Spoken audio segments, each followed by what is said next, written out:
Muy buenas tardes. A continuación, mi nombre es Darwin Yesid Angulo Tenorio, estudiante de Administración de Empresa de la Universidad Nacional de Colombia, y quiero compartir con ustedes, por medio de esta presentación, el tema de efectos de la expansión crediticia bancaria del sistema económico.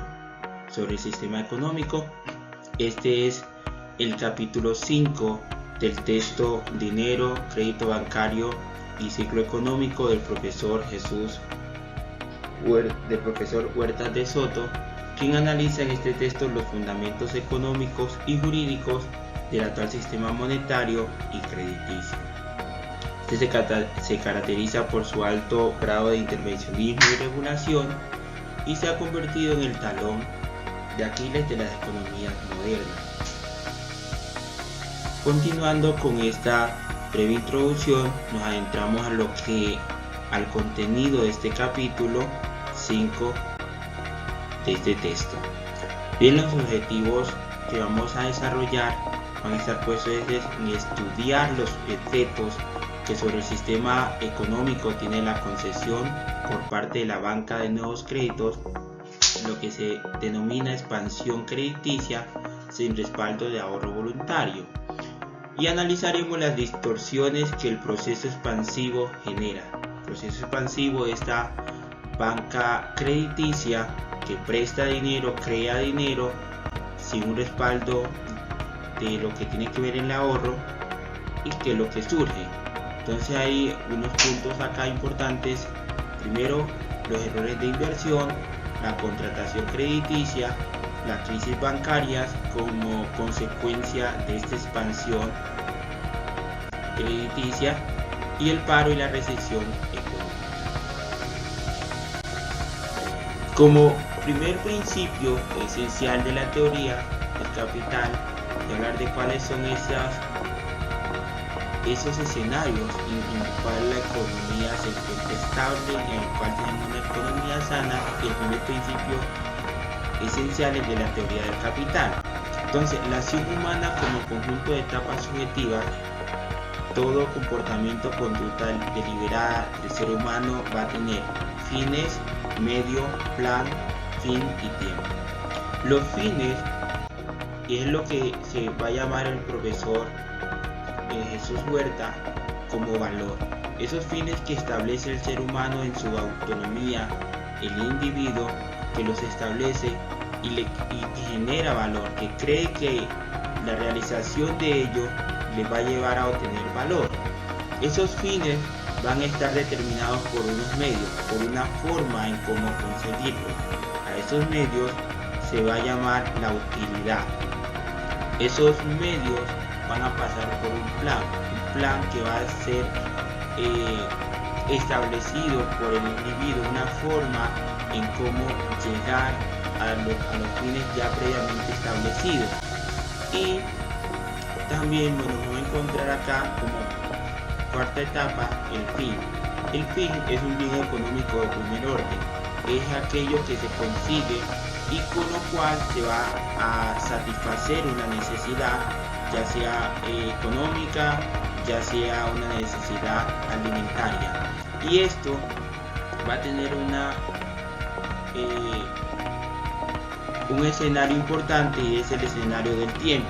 Ese escenario del tiempo que va a modificar y en el cual se va a dar los fines, los medios y los planes, y los tiempos son a corto, a largo y mediano plazo. No hay plan sin que se establezca, en todo plan se establecen unos tiempos en los cuales se van a realizar las diferentes acciones para conseguir el fin. Entonces, este es el primer escenario de lo que es una economía sana. Inicia desde el individuo.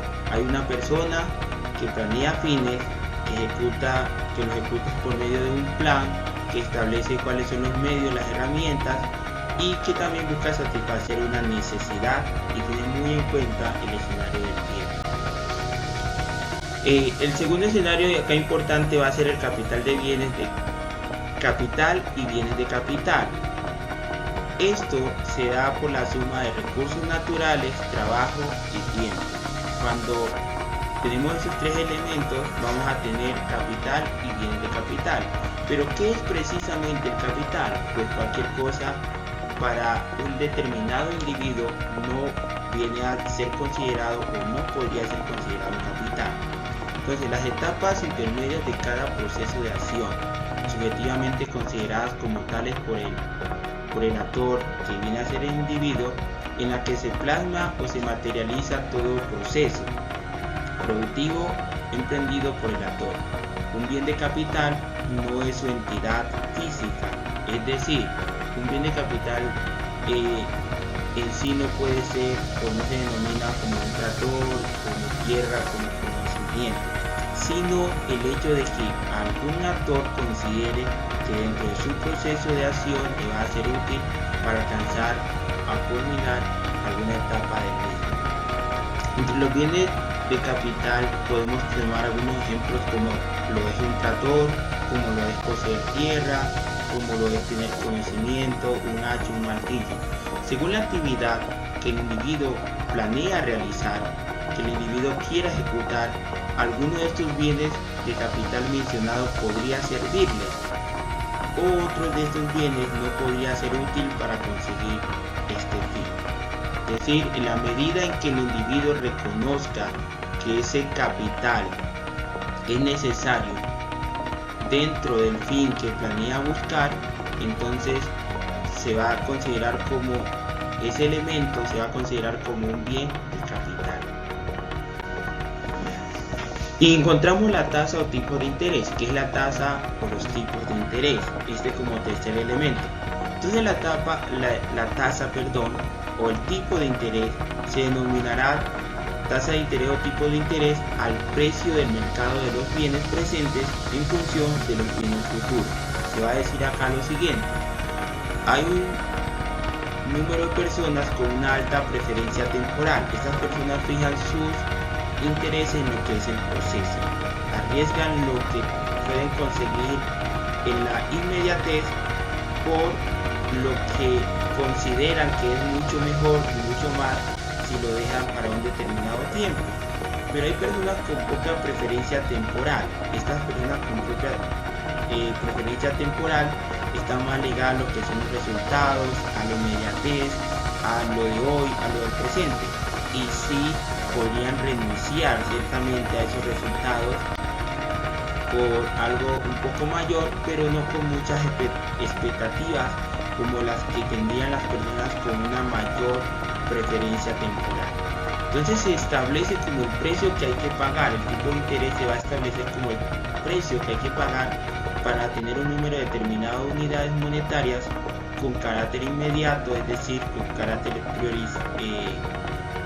que priorice esa necesidad, que sea del momento, en forma con el número de unidades que habrá que devolver a cambio transcurrido el plazo o periodo prefijado en el tiempo.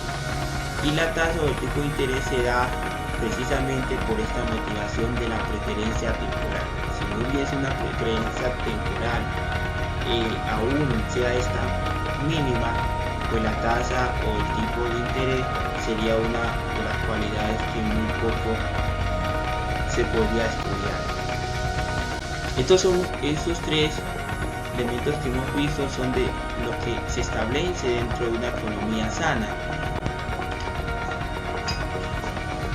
Acá en la estructura productiva vamos a encontrar que para este modelo la estructura productiva tiene 5 bases, siendo la primera, la que está en la parte de abajo, la que son los bienes de orden superior, los bienes necesarios, las que las personas consideran de orden importante. Al lado izquierdo, a lo lateral, va a encontrar que cada una de esas etapas está en un plazo de un año, lo que explica que cada proceso lleva alrededor de un año. En la parte de arriba, en la horizontal, tenemos el número 20, ya es la etapa donde están los bienes de servicio, ya es la última etapa de todo lo que ha sido el proceso productivo, en los cuales es más reducida porque allí ya está la comercialización de los productos que en la etapa inicial habían sido resueltos. al lado derecho de la gráfica nos encontramos con la rentabilidad que se obtiene en cada una de las etapas. En la medida en que la estructura productiva integre más etapas en su economía, hay productos que, si miramos este ejemplo, si intentamos aplicar este ejemplo a lo que es la producción de un producto X, podemos encontrar que seguramente nos encontraremos con más etapas productivas, no solamente con 5, podemos encontrarnos con 6, con 7. En la medida en que estas etapas sean mayores y el tiempo sea más reducido, nos encontraremos que la ganancia o las unidades monetarias que se obtengan al final pueden ser mayores o pueden ser reducidas. Y acá en la parte horizontal, en la parte de arriba, ya nos encontramos con lo que viene a ser la sumatoria de cuáles son esos elementos que han estado implícitos dentro de lo que es la estructura productiva.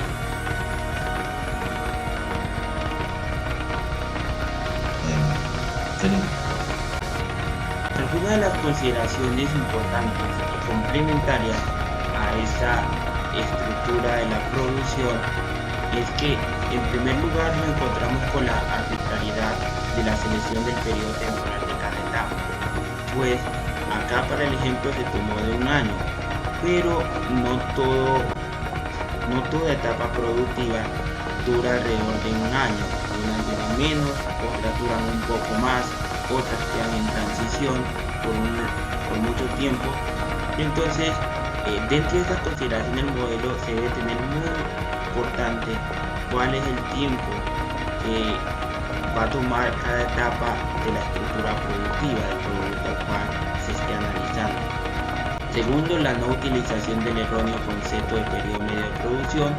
Pues hay productos que se encuentran en trance, no están determinados, pero sí ya llevan un proceso de avance. Los bienes de capital fijo y bienes de capital circulante. Esto también es importante porque esos bienes de capital circulante hacen que en estas etapas de producción se dinamicen mucho lo que van a ser los resultados, pues no son bienes en sí estables, y entre esos bienes importante la mano de obra que circula, que a veces un poco más reducida, a veces un poco más avanzada. Cuarta consideración complementaria a este modelo, tenemos el papel de los bienes de consumo duraderos, la tendencia hacia la igualación de la tasa de beneficio contable o interés de cada etapa, y no es la misma en cada etapa. Los intereses pueden variar, son distintos, por lo que implica ese escenario del producto, la inversión y el ahorro en términos brutos y netos, y la renta bruta y renta neta del ejercicio. Y acá en la renta bruta y renta neta del ejercicio es importante aclarar que, aunque se calcule para este ejemplo la renta bruta, no siempre está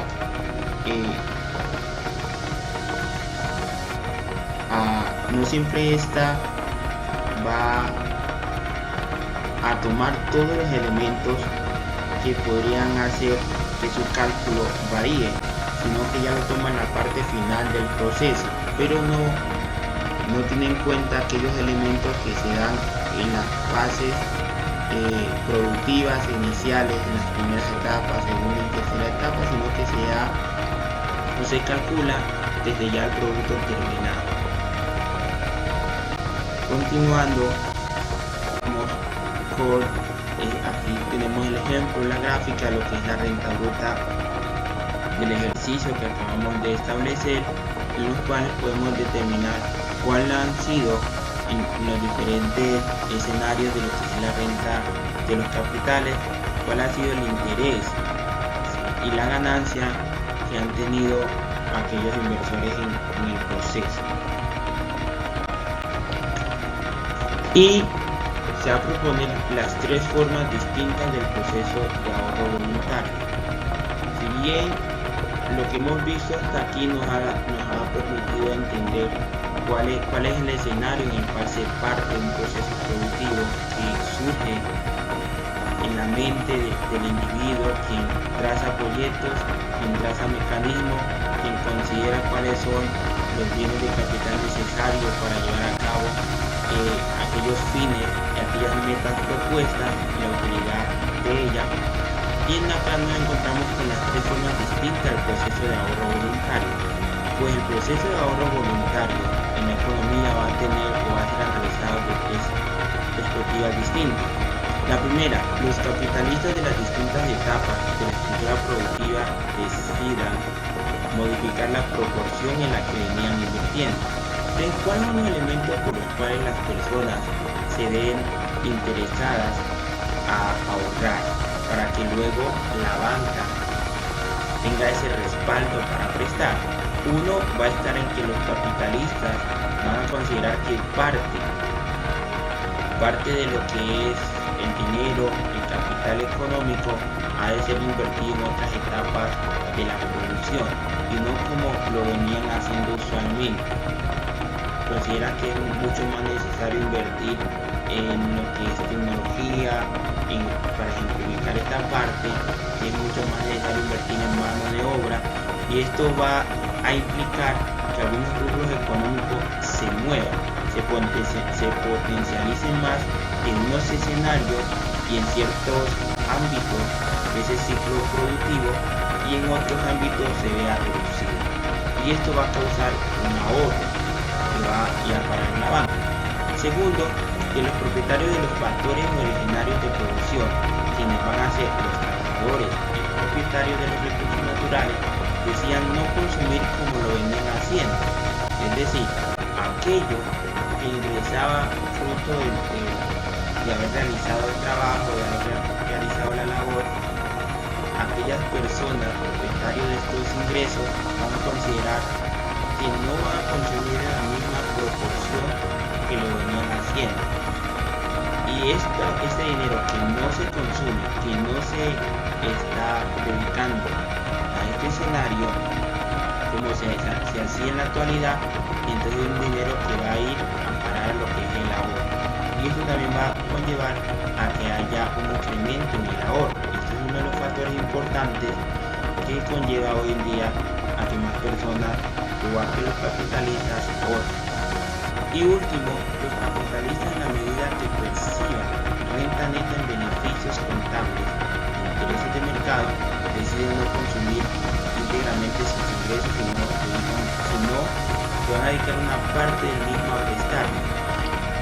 Este es otro elemento importante. En la medida que los intereses por el préstamo de dinero sean mayores que los intereses o la rentabilidad que pueda haber de invertir el dinero en un proyecto, en un tipo de negocio en el cual se pone en riesgo este dinero, pues los capitalistas se van a ver más inclinados a ponerlo en la banca para que este dinero sea prestado e invertir menos en el escenario de lo que son los proyectos o en lo que es la ampliación del proyecto que ya está ejecutado.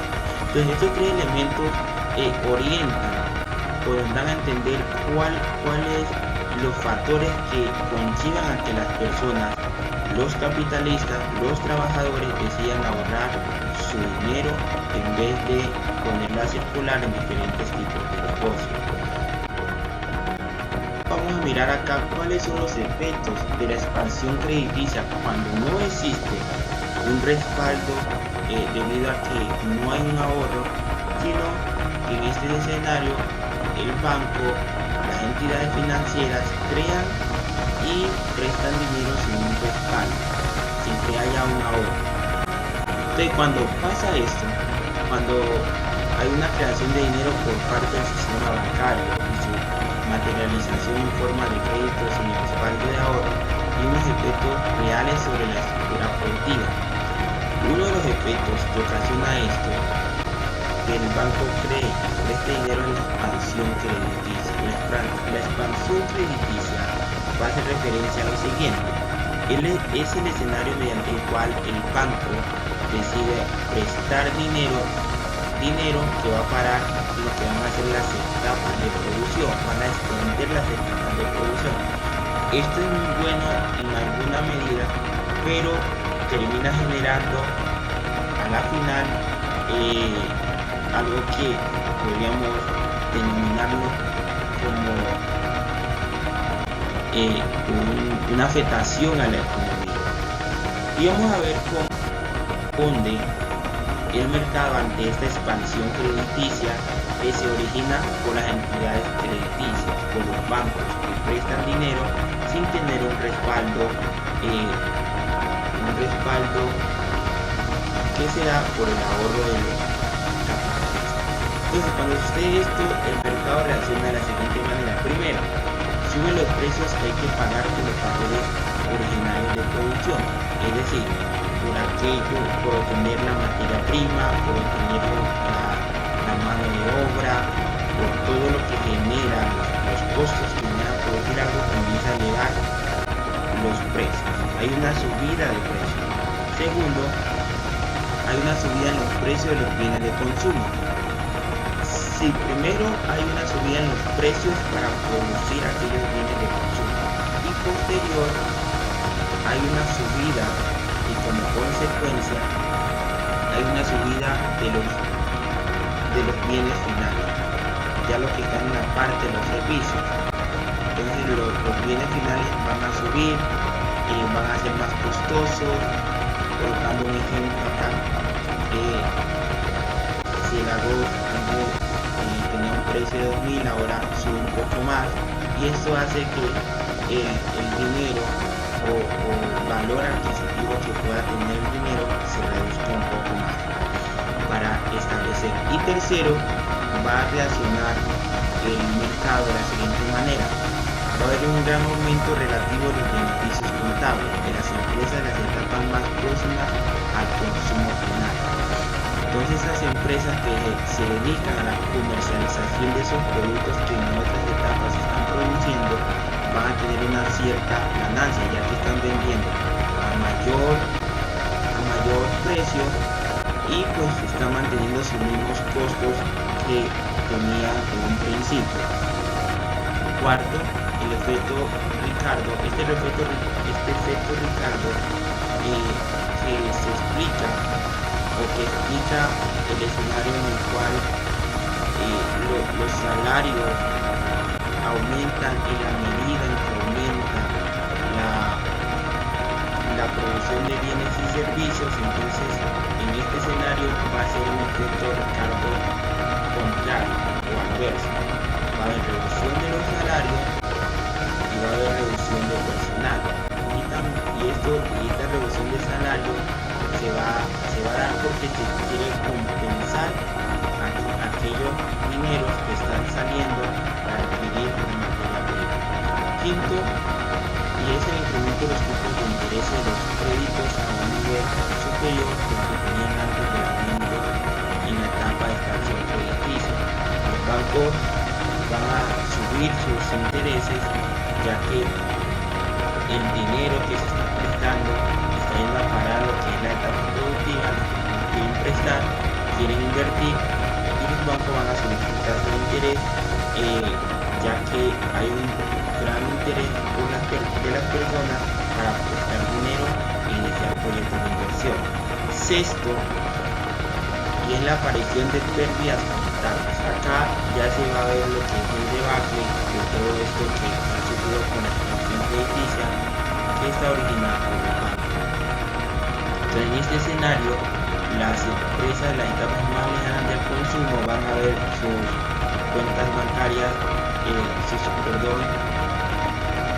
su contabilidad van a ver en crisis, van a tener pérdidas, van a comenzar a tener problemas, y por lo tanto, si estas empresas que están en las etapas iniciales de producción se ven en estas crisis, pues va a haber un colapso económico y financiero en lo que es la expansión. Hasta aquí hemos intentado explicar aquellas premisas importantes que el profesor y doctor Jesús Huerta plantea acerca de cuáles son los elementos constitutivos en lo que es la expansión del crédito monetario, cuáles son las dificultades que se puede ver en el mercado, si los bancos y las entidades financieras empiezan a prestar dinero sin antes tener un respaldo en el ahorro, cuáles también son las dificultades que puede tener el mercado si los capitalistas deciden ahorrar en vez de invertir, si las personas deciden ahorrar en vez de consumir. Y todo esto nos ayuda a entender el escenario político, el escenario económico que actualmente tenemos y que posiblemente pueda ser predecible si entendemos algunos de estos factores que el presente nos explica en este video. Muchas gracias por su atención, espero que esta información aquí suministrada pueda ser de su interés.